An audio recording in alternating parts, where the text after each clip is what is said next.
Okay, back at it once again. Let's rejoin. Where on earth we left Bugbag? I see that we are in the Blackshaw Corner Club, because I was trying to think, oh, you know, we can go back to Ebonheart. We got the Scrib Jelly. It was Scrib Jelly. And we got to get it back to the guy. I think we might even just hike back rather than pay for a bed. We were already pretty low on magicka. I think we managed to sell some of our stuff here. I don't know how much carry weight we have left. Let's see. Let's turn the volume up a smidge. Hopefully it'll work.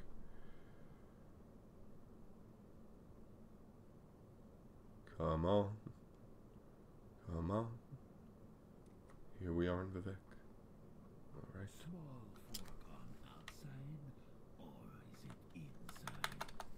I don't think that's working. Go ahead. Become accustomed to playing with headphones. Yeah, alright. We are a bit tired to boot. It doesn't help matters. We can't just divine intervene out of here. Not enough magic. Yeah. This is here at caps our fatigue a bit too. So we're gonna walk. I don't know why it why with the were we chopping wood? Let's get icicle back on. Alright. Not that we're gonna need it in here necessarily. And we have 5 pounds of carry weight left. Brilliant. Okay. Let's see, which way haven't we gone? We've surely let's poke around and see what's north of here. On our way back to Ebonheart, at least see something new, so that I'm not putting you all through just running over the same old ground. And how we found the same old fields. Wish you were here. Alright. I mean, we could always just go to the Gondolier, right? And I will listen out, man. do a bit of scenic travel. Back down to the temple and then water walk it, except we can't water walk it back either, not without a potion. So let's take the grand entrance, this little stone bridge, into Vivek City. Silt Strider platform has got to be around here somewhere, not that we need it, right? Yeah. Yeah, see, it is something if you're approaching by land for the first time, where you think, okay, there would be maybe like a gate or something. Although that's probably not part of the Lothi architecture. I mean, you got these 2 big old pillars with the lamps. It's probably enough.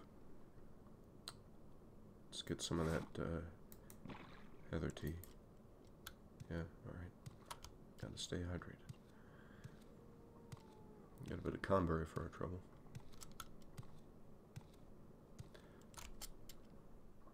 I remember arriving by land the first time and it says, this is Vivek. Like, this is Vivek, you know, but in the dark and the rain, and before graphics extender, you know, yeah, I couldn't see the canton yet. There's a boat here. It's probably part of Tamriel Rebuilt. I should ask them. Yeah, so what's, scenic travel options? Oh, whoop, right. We do not want to go to any of these places. Suran, Sedanin, Balmar, or Molokma.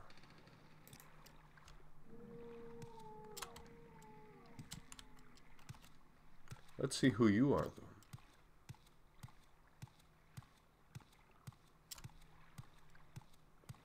And I couldn't yet get scenic travel to work with Tamriel Rebuilt, because Abot's mod is not, at least I'm guessing this is why, is not yet updated for Dominions of Dust, which is when I decided I would start Tamriel Rebuilt. I also can't get the western part here to work, as you might remember.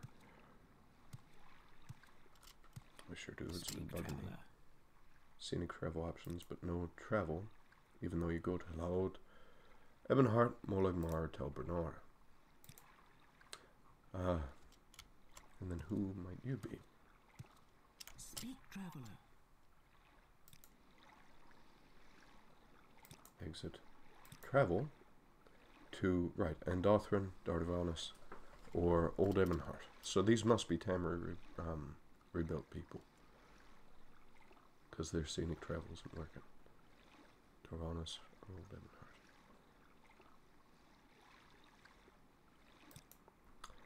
No, I think we'll... Love to know where Dardavanus is.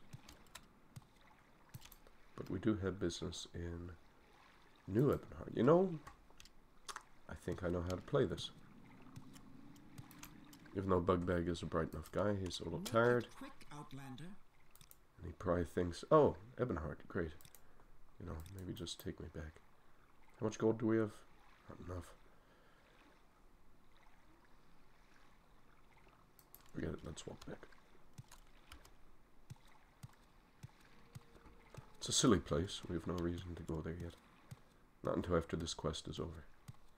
Bugbag would like to turn in his thing, but he would also like to sleep out under the stars now that the sun's setting in the west. So we're probably going to have to leave city limits.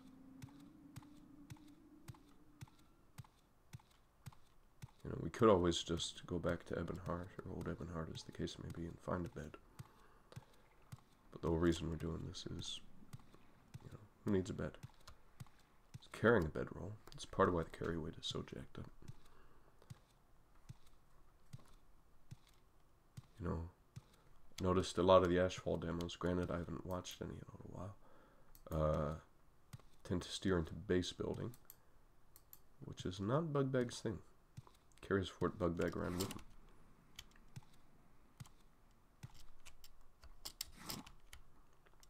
See a manor there. It's probably the one we were told to avoid. Going west. Ah, perfect. Bridge.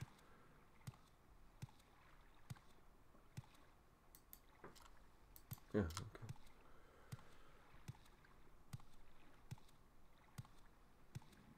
Oh, a Kaguti there. We don't have any ranged combat available to us.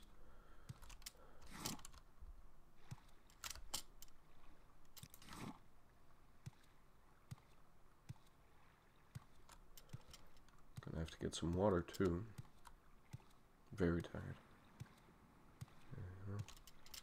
Maybe we'll just camp here. Get some water down by the riverside, brew some tea. Eat some old stew. Call it a night. Then we'll cross the bridge in the morning. Not even when we come to it, the second time we come to it. Let's see. Please tell me this is empty. It is.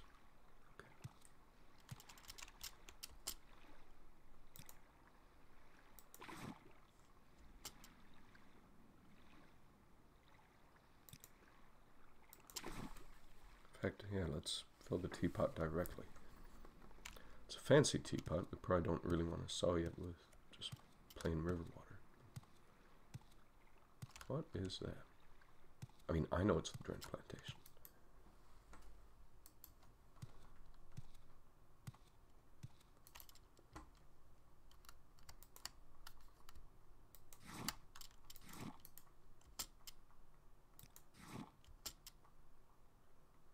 Add firewood. Add supports. Let's do it this way this time. And then do the fancy dragging bits. Right. Teapot. Attach teapot. Light the fire. Light the steel. It's on like 2.2 hours left.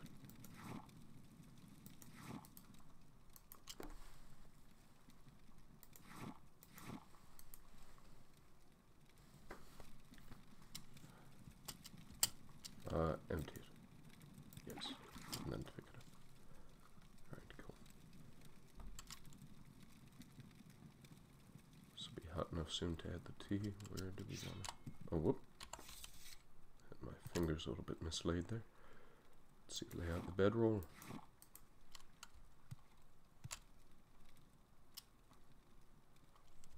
No, a little bit over that way. Oh, definitely. Put the tent down not a moment too soon. Pack. And the trinket. Dream catcher. Add some firewood. Still have food, right? Yeah. Tons. Okay. Not even really that hungry, are we? Just...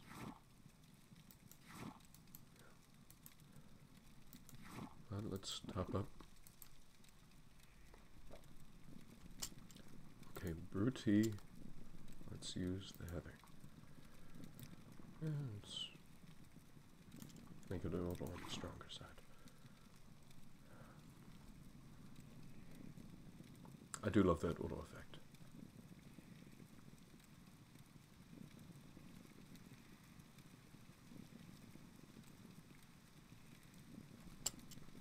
Fill the container.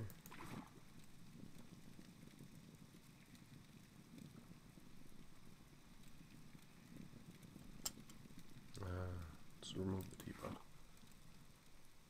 And remove the supports.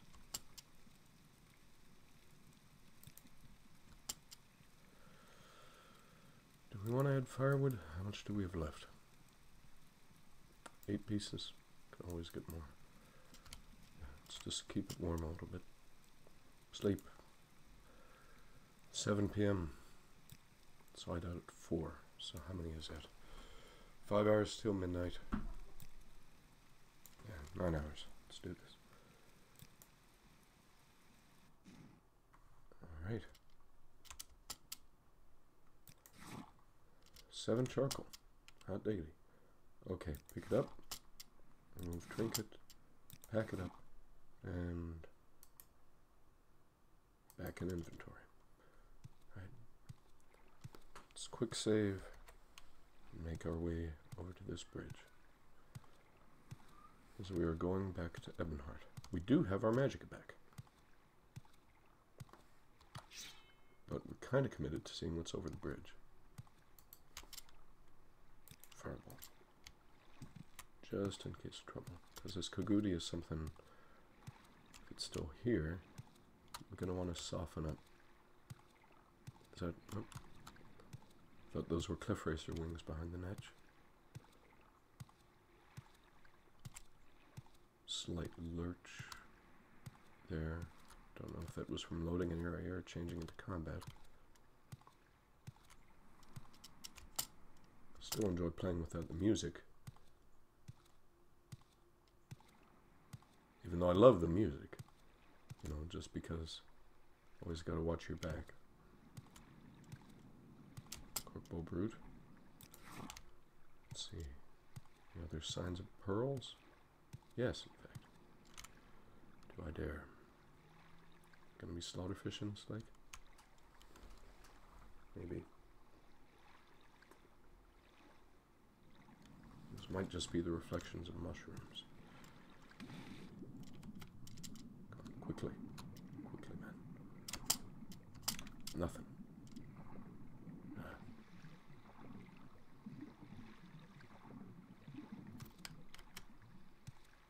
Alright, just climb this hill slowly now. I think we saw a Nick sound here before. Get back on track.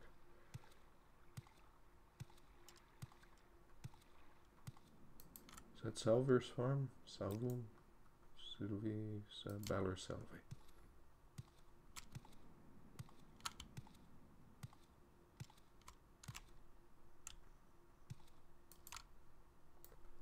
Yeah. Okay, and then pretty much right where we were before. Now hopefully with the river water on us, the Kukudi won't catch our scent. And what's that in the road? Is that an Abot? Nick sound. Oh, Nick sound. The road.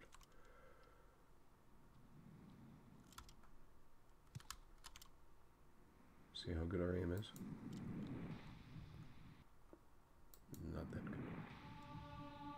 Hey!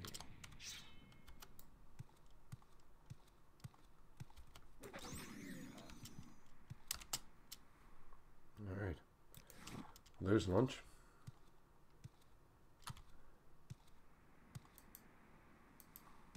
We can afford to pick up the firewood.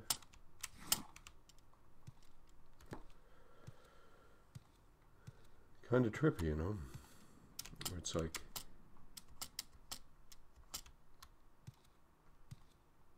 you fall asleep and the sun is all the way on the other side.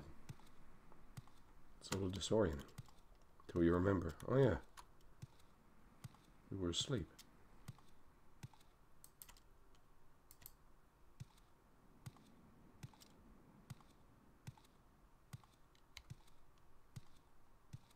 Good times.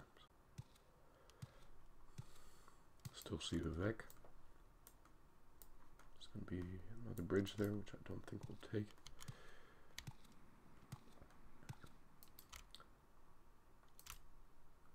See if there's anything interesting just up over here. Yeah, that bridge would take us kind of back down to Sadanin.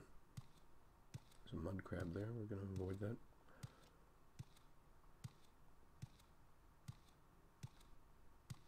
Thirsty again. Oh! Forgot to use the sleep recovery tea, though we didn't really need it, did we?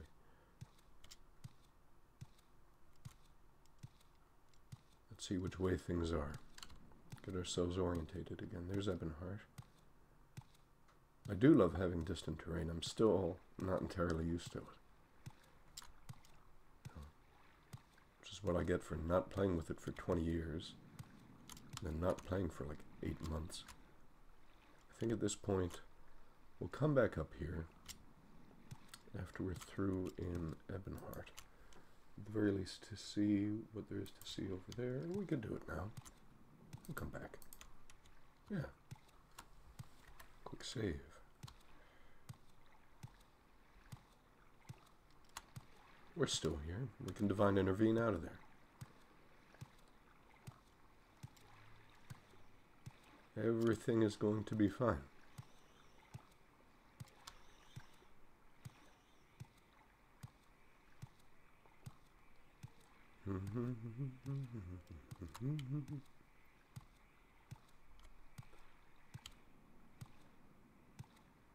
Oh, any coda flowers? Anything else we could use? Do we still have to avoid Howard? We Draggletail here. Damn once. Yeah, okay. Ample pods. Water walking. Works for me. Oh, and then are you the walk? Oh. Buzz off flies. Yeah, so you're also water walking. And we're over encumbered. So I think we'll try mixing up the medicine right about now. Where are you?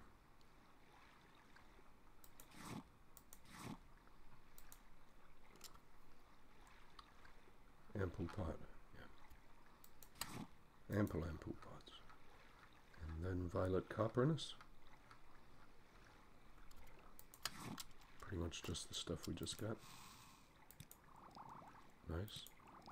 Nice. How long? 17 seconds. Great album. 17 seconds. I do rather like the Cure's early work. I need to listen to the top again, but it was very disorienting.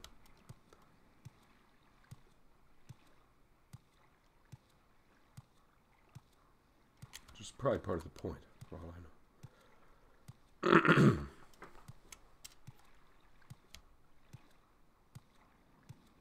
Imagine an orc just walking around, you know, muttering to himself about the Cure. It's like, talking about corpus. Does he have corpus? No. Not that kind of Cure. Yeah, let's see what's on this island.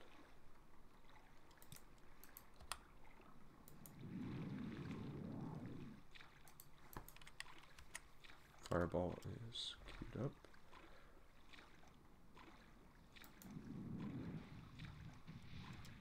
Bingo bango.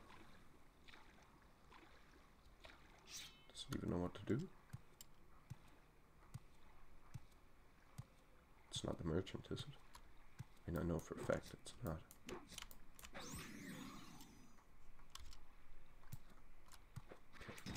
kill them here so they don't pile on top of one another. Can we do this? We're over encumbered once again, so let's see what we can make. We got some cork bowl brood, we got some crab meat.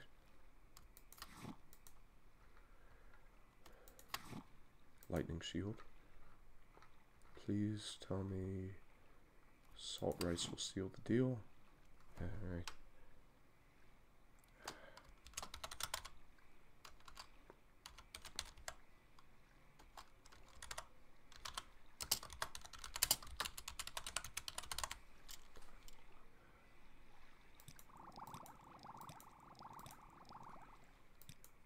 Beautiful. So how are we doing on that? 9 points for 19 seconds, 7 points for 13 seconds. Huh. Yeah, we'll have to sell the old ones then.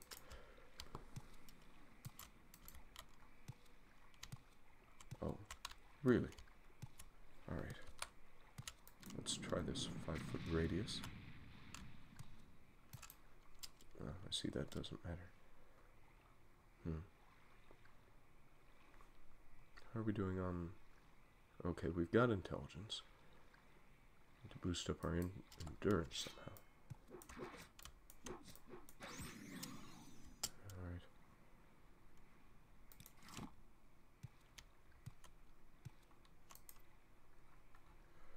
Let's go with Fire Bite.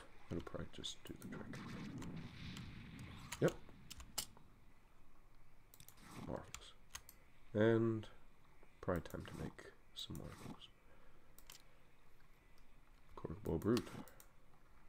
Crab meat. Salt rice. Once again.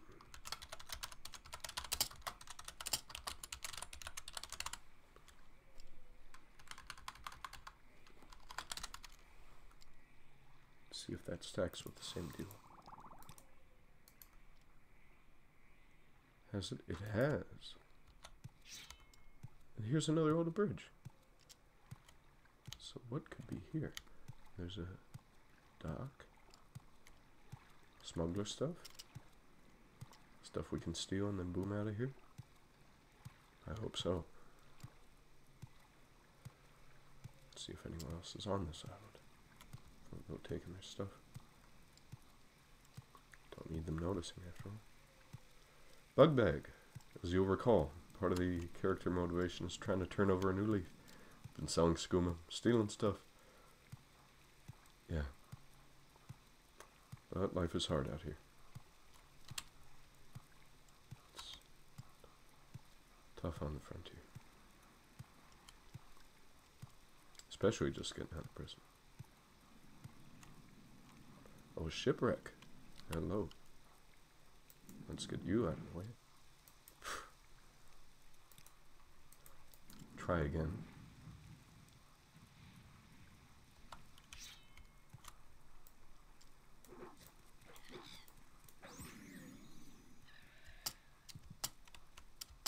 Okay, nothing doing. Yeah, kick that out of the way and then go. So it's a whole shipwreck here. Do we want to deal with the slaughterfish first or not?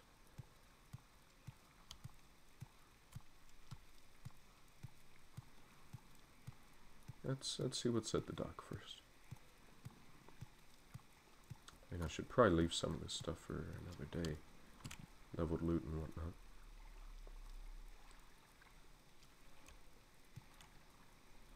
I wonder if the people who left this here know about the shipwreck. Let's see, where does this dock go? The caves? Not in evidence. Usually the shipwrecks are guaranteed to have something good though. Like however much gold or magic items or whatever. I think that'll be a safer bet for loot. Oh really? Come on. Let's work on our aim at least.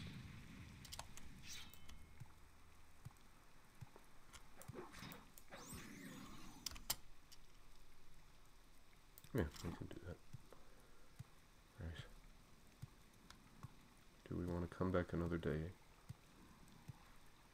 When we're not feeling so terribly put upon by the weight of our previous conquests and by carrying our homes around.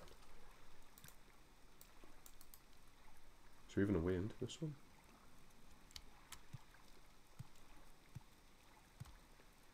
Let's see, we could try. Yeah, okay, remote shipwreck. Do we see... I don't really see.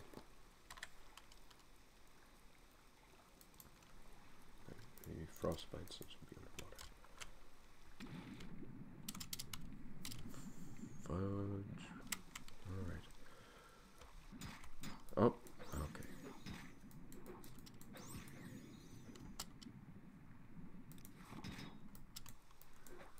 Oh, Greg.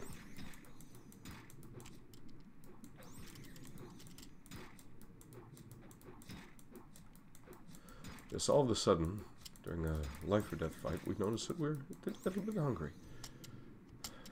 No wax.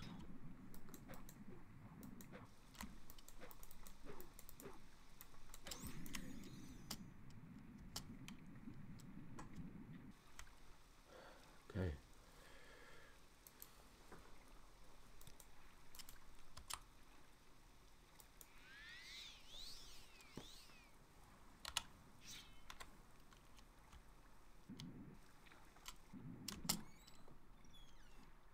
Oh, there's a bit of air in here. That's handy. Let's see, cushion. Can't take the cushion. Can't. There's not really much to get, it seems. Okay, come on, get me some air.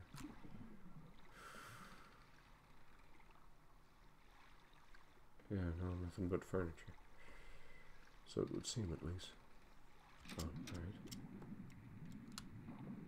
I think already gotten every sea creature in the vicinity.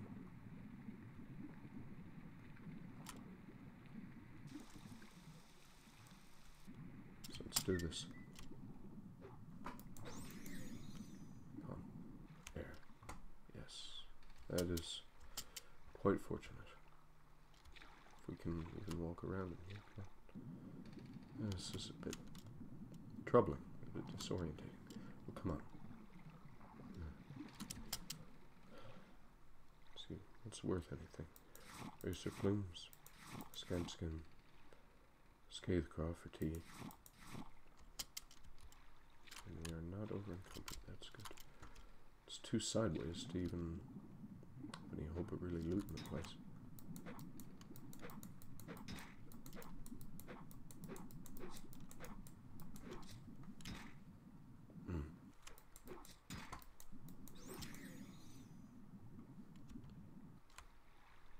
Where's that box I wanted?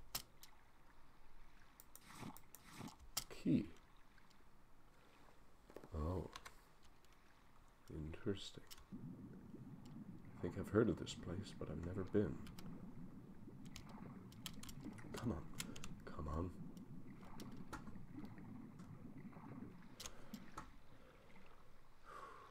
Where? It's tough because it's also sideways.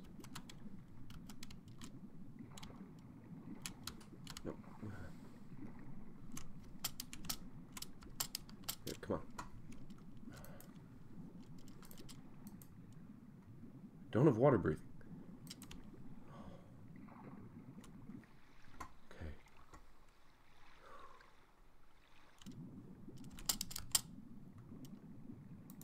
Potion of water breathing.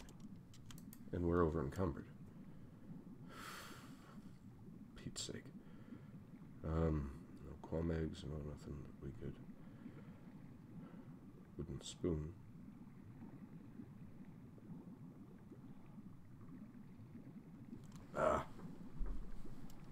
I see. Can we get over to the door? No, we cannot. Sujama? Probably.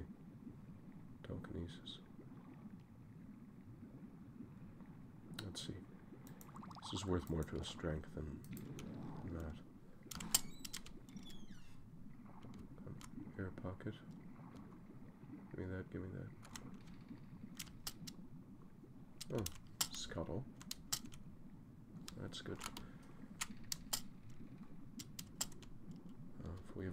food.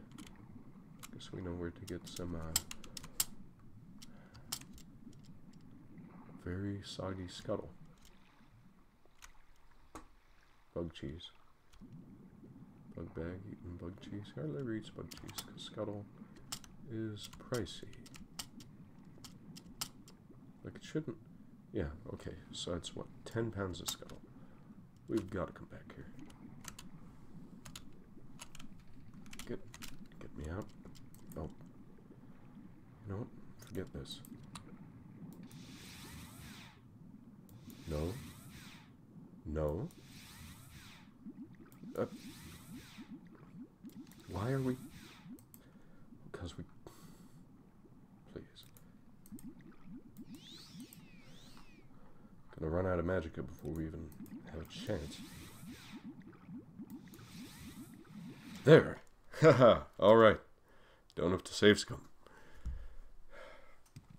Talk about divine intervention. Except we are nowhere near where we're meant to be. You want to be there. We have an excuse! We have an excuse. Durzog, hey. The squire picks up the scent of ashiam. Feed it with the ashiam. Eats it happily, books drops on the ground. Goodbye. Study on Guars. Gider on Yoa. Yoiwa. Yoiwa. Guars of the Ashlands, Westgash, and Sedentary.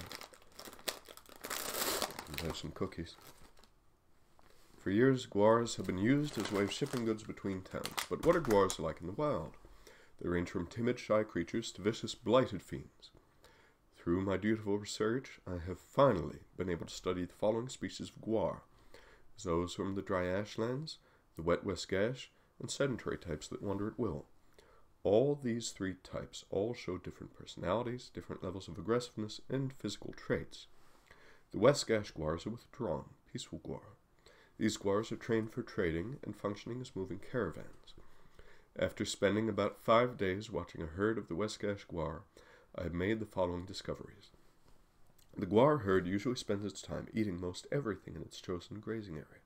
The Westgash Guar is the only one of its species known to band together in herds.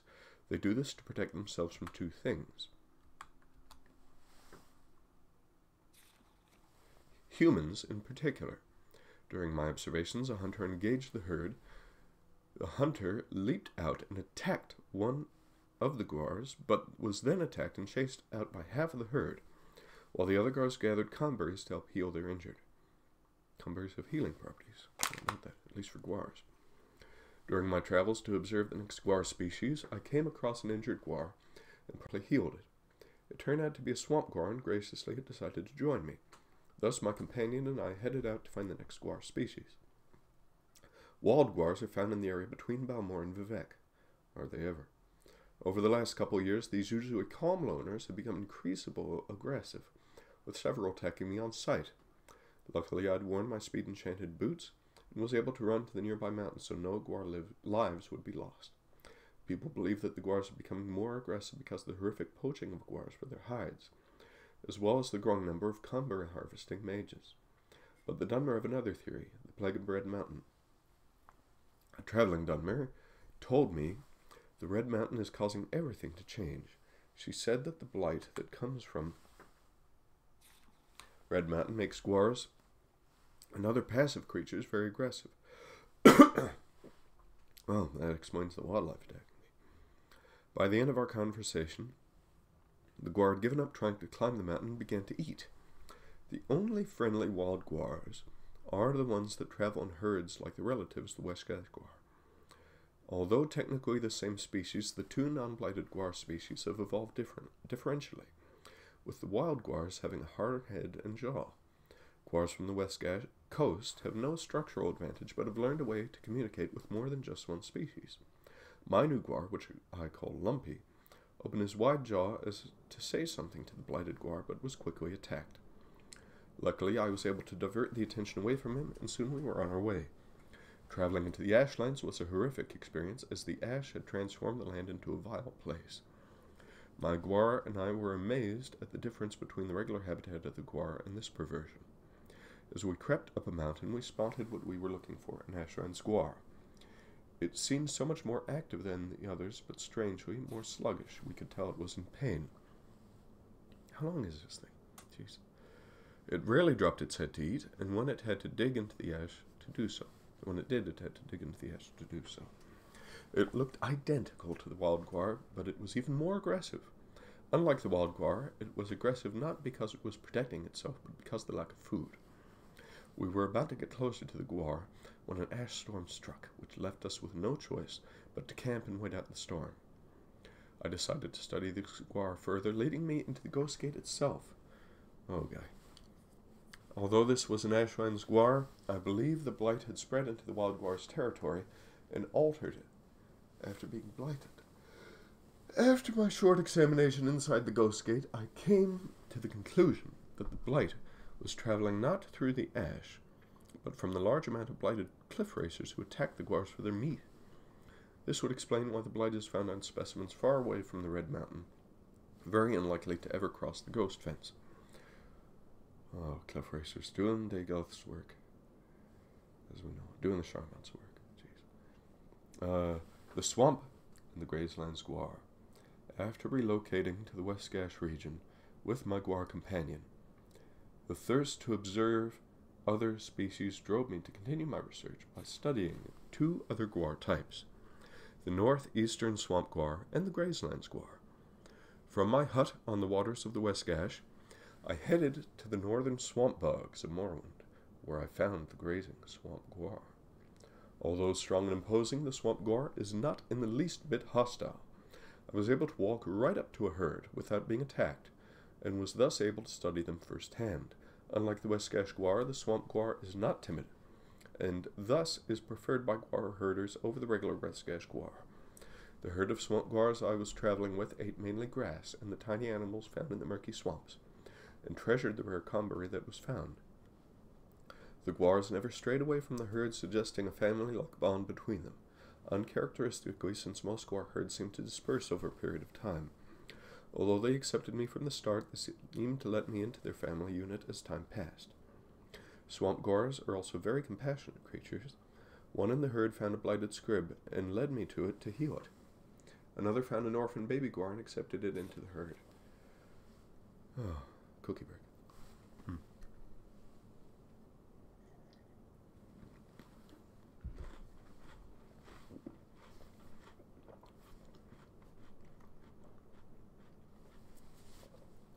I'll eat a cookie every 10 pages, how's it? After spending a few more days studying the Guars, I headed towards my next destination, the Grazelands, to observe the Guar species in that area. I decided to take a boat to Voss and to talk to one of the Ashrinder camps to find out about the Guar, because, until recently, the Grazelands have been a relatively unmarred stretch of land. Outlanders, due to the construction of towns like Voss and its Telvanni counterpart Telvoss, have only recently explored the Grazelands, and thus little is known about the elusive Grazelands Guar.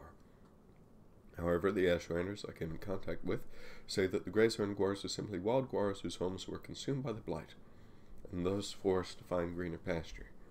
My Guar seemed to disagree with this statement, but still has not signaled to me what actually happened. Oddly enough, he is quite a good talker. As you might be able to tell, I do not conform strictly to the beliefs of the Imperials, and thus refuse to believe the gander told by them on the topic of the Ashrinders. I was right to do so, as the Ashrinders were far from the ruthless barbarians they were made out to be. After our trip to the Ashlander camp, my Guar companion and I headed through the fields of the Grazelands.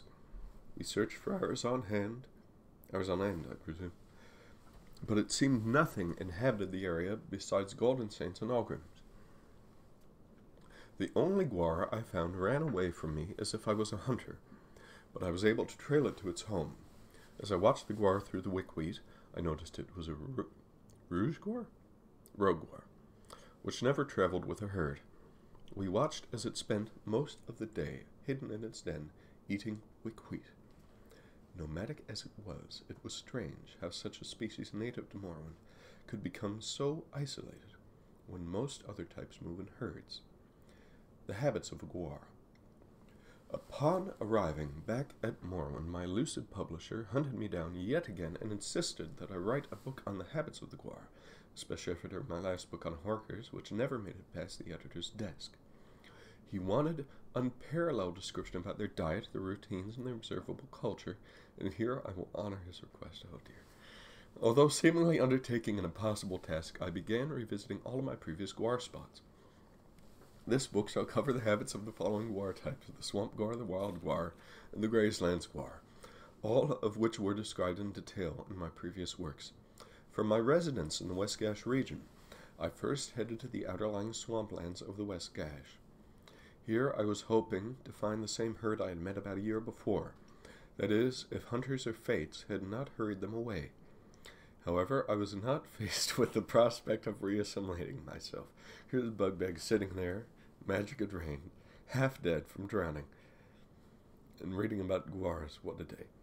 However, I was not faced with the prospect of reassimilating myself. With the tremendous mental capacity of a Guar, my image would be locked into their memory forever.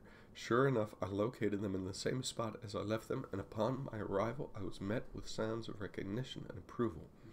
My first thoughts were to examine the dung heap of the herd. As I searched through the mound, I found no traces of material victuals, thus leading me to believe that the Swamp Guar has a superb digestive system, unmatched by the myrrh in the land, and very rich organic dung. Just imagine, with such fertile dung, planting a garden would be a breeze of foul air. Thus, with no conclusive evidence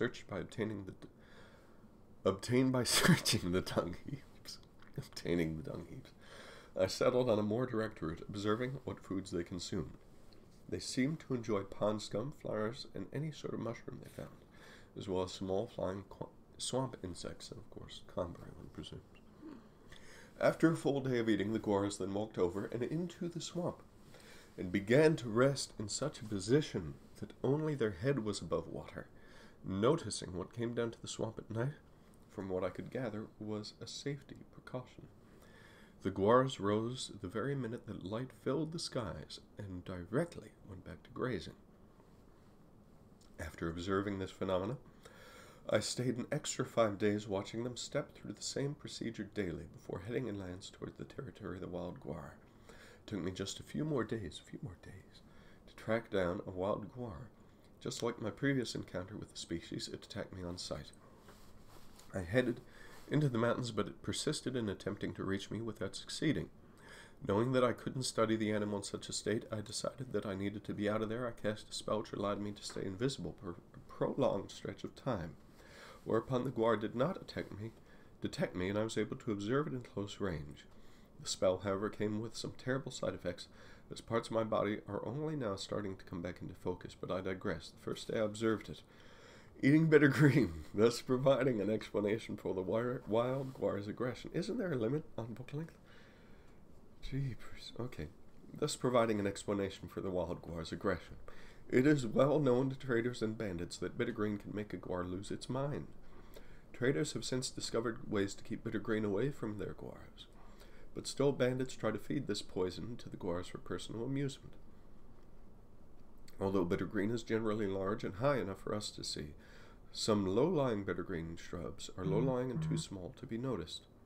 It is apparent now that this type of Guar has learned to stem out and dig for bitter green. I had planned on researching this phenomenon more in depth, but an ice storm hit, forcing me into cover and the Guar into a hidden barrow system. Within minutes I had lost my Guar in the maze of tunnels. While crawling through the system of tunnels, still invisible, I could see countless other Guars into my chagrin. Various dead Guars. It seemed apparent that also some Guars shared the same sleeping habits. The bitter green truly had driven them all insane. Trying to keep this picture out of my mind, I cut my study short and went straight to observe the Grazelands Guar. The final Guar I studied was the Grazelands Guar. Like the Wild Guar, these creatures are a cookie break. Oh no. Aggressive, but not because of the abundance of bitter green or the blight.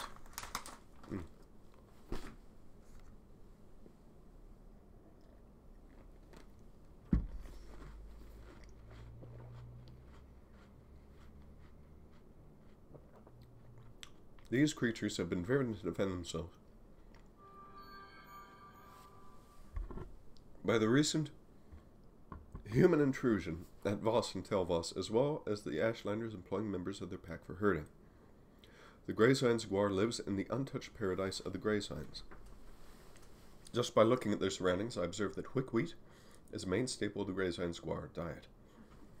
After carefully watching a Guar feed, I discovered that they go to their own little open den to sleep, just like their Westgash counterparts. The Greysigns region is not being a very hostile environment for a Guar, so generally their dens are open-topped. These dens also frequently have flowers spread about them. This is probably to attract a Guar of the opposite gender. Notice that I have not officially outlined any information about Guar mating, but rest assured I will find out once I come across some substantial and confirmed information. It is rumored that every Guar species mates on the same month of a year. I will find out about this phenomenon and report back as soon as I have the information. The domesticated Guar and the origins of the Guar. Oh, great.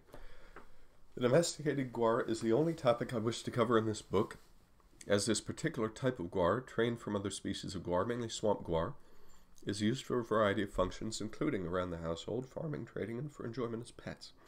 However, lost in all the practical use for the Guars, the informed Guar owner must know what strain certain tasks have on the Guar and what pain it causes.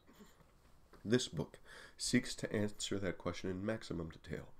The Dunmer have herded and domesticated Guars since the earliest time recorded. Back then, Guars were not only used for modern conventional duties, but also for cart pulling, road and building construction, even as a cheap source of fertilizer. Although they may still be utilized to perform these duties, most of these methods are now obsolete. Transport time is significantly diminished with the domestication of Silt striders. Better tools have replaced the need for construction labor, and seasonal flooding has replaced the need for dung. Today, domestic Guars are mainly used by traders who want to transport goods to areas where Silt striders are not accessible, as well as kept as pets for enjoyment for help on the farm. However, the question arises whether the strain on Guars living this lifestyle is bearable or not. Generally, Guars that are utilized by a trader, although generally having a better life than other domestic Guars due to the kindness of their owners, will age faster than other Guars due to the strenuous load they must shoulder, as well as the constant threat of monster attack. Apart from pack Guars, many are still used on the various plantations of Morrowind, generally by those clans and houses that adhere to the older archaic customs. Thus, it can be concluded these Guars have inhabited the land possibly as long as the Dunmer themselves, and have been one of the most useful animals in the history and development of the Morrowind province. The mating habits of the Guars, as promised. I will now bring you the book on Guar mating. This information has taken me quite a long time to compile. So long, in fact, that the publisher decided the pictorial description would suffice instead of a textual account. I will honor his request and supply detailed drawings on this arousing topic for the next 10 pages. The book graphically describes and depicts the entire Guar mating process. We will leave that right there. And we will leave that right there in more ways than one. We have our excuse. Now, sweet people, verehrte Damen und Herren und andere, ich glaube that we have had enough of Guars, shipwrecks, for a little while now. Quick save again just to be sure. And I hope, oh bless me, I hope that this recording has worked. So for now, I thank you for watching, and I bid you all farewell.